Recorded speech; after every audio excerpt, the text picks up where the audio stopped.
In Texas, we have two critical state-administered family planning programs, the Healthy Texas Women Program and the Family Planning Program. And what they both do is provide access to a limited set of healthcare services for low-income women who don't have other coverage options.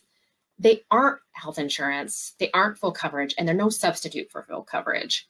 But for people who are uninsured and don't have other options, particularly because Texas has not yet acted on Medicaid expansion, and we're one of the few remaining states that hasn't, these programs allow access to some critical services, an annual well woman exam, and contraception, and then a handful of other related preventive benefits, as well as some treatment for things like high blood pressure and high cholesterol.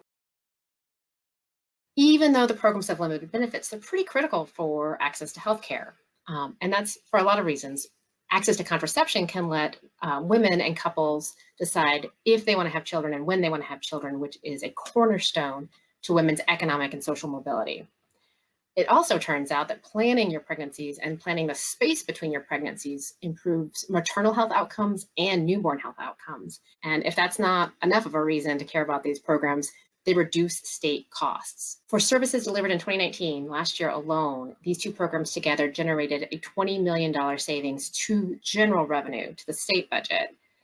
And the reason's simple. When we ensure women can plan their pregnancies and prevent unwanted pregnancies, we reduce spending in Medicaid for maternity services, for newborn services.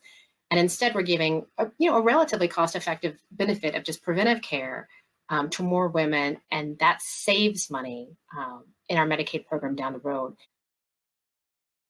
During the 2021 Texas legislative session, every Texan is going to be talking about investing in these programs. It makes fiscal sense for the state, it improves health outcomes for women and babies, and of course, it boosts social and economic mobility for women.